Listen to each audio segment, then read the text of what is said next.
Hello guys, good morning dito at good evening dyan. Ito, pag-usapan natin. Magandang pag-usapan natin. Ano baga ang tunay na nasa likod ng paglalabas nitong si Lepiste Libentador ng tinatawag na Lepiste Files?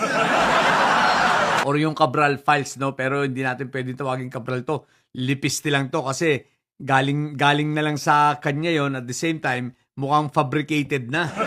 Modified. At hindi talaga yung original na copy na nandun nang galing sa kay Cabral, no? Kaya ang tawag natin doon ay Lepiste Files.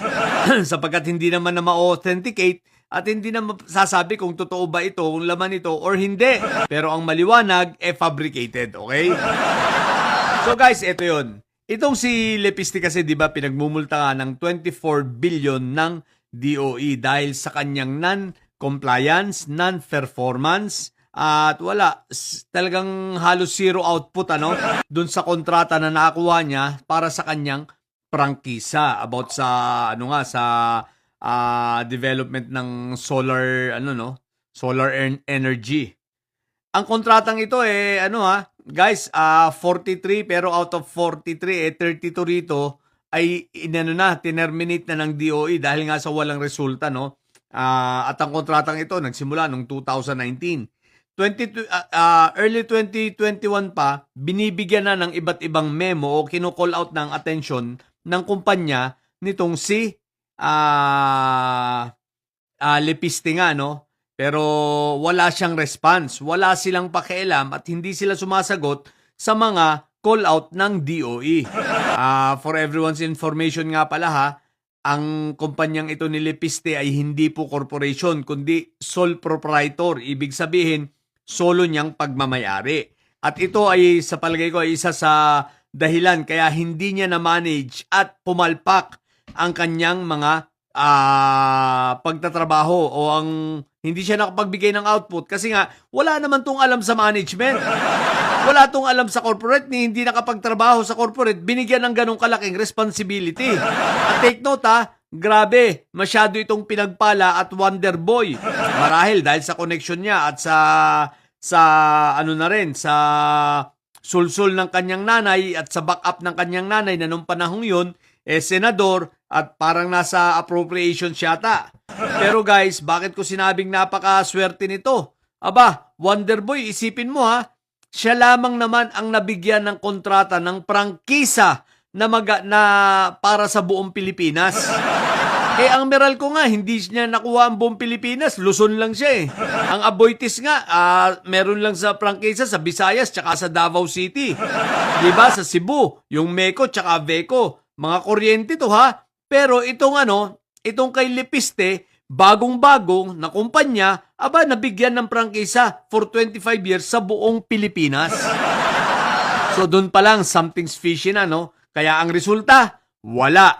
So ngayon, sino ang pinaka-apektado rito? Di ang mamamayan kasi hindi niya na-provide yung solar system na dapat ay papakinabangan ng taong bayan, higit sa lahat yung mga nasa liblib na lugar. At ito ay makakapag-contribute ng karagdagang energy o kuryente para sa ating bansa na makapagpapababa sana ng kuryente. Ang sabi nga ng mga expert, kung ito lamang ay nagtuloy-tuloy simula 2019 hanggang ngayon, di sana baka napababa ang kuryente natin ng 5 piso, kahit papaano 5 piso per kilowatt hour. At malaking bagay yon sapagkat kung kumukonsumo ka nga ng 100 kilowatt hour sa isang buwan, ang isang maliit na pamilya, isipin mo yung 500 pesos na matitipid mo. Di ba pambayad na yun ng tubig? What more kung malaki pa sa 100 kilowatt hour ang nakukonsume mo. So ngayon, ang pinaka-importante rito, ang ninakawan niya ay ang mga kababayan natin na mga nasa liblib na lugar na sana ay maaabot na ng kuryente, no?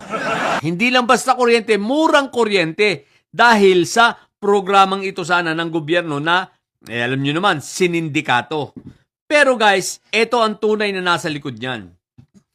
Nang siya ay maging congressman, sapagkat alam niya na bawal, conflict of interest, kailangan niyang gumawa ng mga diversionary, no, na maiiwas, no, ang issue laban sa kanya. Sapagkat ito hindi nakikinig sa nanay, matigas ang ulo. Sinabi ng pag tumakbo siyang congressman, malamang-lamang, maano ito,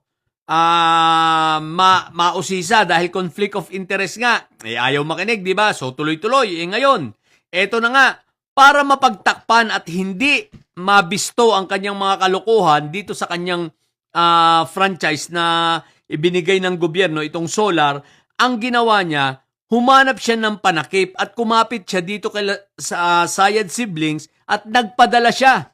Nagpapaniwala siya at kumapit siya na siya inutusan o marahil pinapakuha sa kanya itong file from 2016 to 2022 at isa yan sa mga reason kung bakit siguro siya ay pumunta doon sa opisina ni Cabral para yun talaga ang kunin. Ang problema, mukhang nabigo itong taong ito. Ngayon, bakit nila kailangan kunin ng 2016 to 2022? Alam na this. Alam nyo na kung bakit, di ba? Dahil yung panahon yun ni Fentaboy. Pero guys, eto, ang isa pa, plano talaga nila na papuputukin kunwari ang Cabral files upang sa ganon, mapagtakpan ang mga issue tungkol sa kanya. Tungkol sa kapalpakan niya sa solar system na ito, itong sa solar farming na ito, yung mga hindi niya nagawa, no? Yung non-compliance niya, zero output, no? Para mapagtakpan lamang. So, ginamit niya itong Cabral files o yung tinatawag nating Lepiste files. So, kasama yan sa kanyang plano. At sa una, medyo nagtagumpay siya sapagkat naging malaking issue ang itong pagpapasabog niya ng Lepiste files nga na ito, no? Pero eventually, nawala rin. At ngayon ay laos na nga. Sino ba naman ang magkaka-interest pa dyan? Halata namang fabricated. At the same time, sino ang mag-authenticate niyan? Ang importante, alam natin na yung mga computer ni Cabral nandito na sa ombudsman. So, yun ang mas mahalaga. So, lumaos na bigla. At kasabay ng paglaos nitong isyong ito ng Lepiste file, no? Ang pagsikat naman at ang pagbuyangyang naman ng mga kalokohan niya at ang pag-usbong at pagkabuko ng kalokohan niya dito sa solar farming o sa solar franchise na iginawad sa kanya. Lumabas ngayon ang katotohanan, no? Itong pinagtatakpan niya ay hindi na niya ngayon napagtakpan.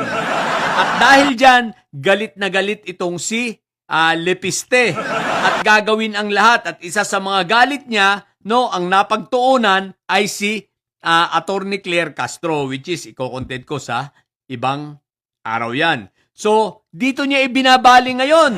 Bakit? Ang pagbaling niya kay Attorney Claire Castro ay pag-diversion na naman para sa issue na kakaharapin niya at sa pinamumulta siya ng 24 billion at upang sa ganun, wag lang mausisa pa ng mas malalim. Ida-divert niya ang mga kwento, ang mga istorya, ang mga naratibo upang sa ganon ay wag ma-focus sa kanya. Laos na nga ang Lepiste file. So, bagong naratibo. Gawa siya ng bago. Ito ay sa pamamagitan ng kay Attorney Claire na pagsasampa niya ng demanda, kahit alam niya na matatalo siya at walang kakwenta-kwenta, yun, ginawa niya dahil sa sulsul na rin. Siyempre, sino? Sulsul nung kanyang abogado na tablatalo na si anong pangalan ito? Topak Show. At syempre ng Sayad siblings, no? So yan ang katotohanan, no, na itong ginawa ni Lepiste ay para lamang pagtakpan ang kanyang mga kalokohan. Nakalimutan niya na ito ay public interest. Ang iginawad sa kanyang prangkisa ay galing sa gobyerno at may concern dito ang taong bayan. Kaya ito po ay hindi dapat isinisikreto. Kaya lang, pinilit niyang ilihim, ang problema, nabunyag. Okay? So, yung pagtatakip niya, walang nangyayari. Laos na ang Lepiste files.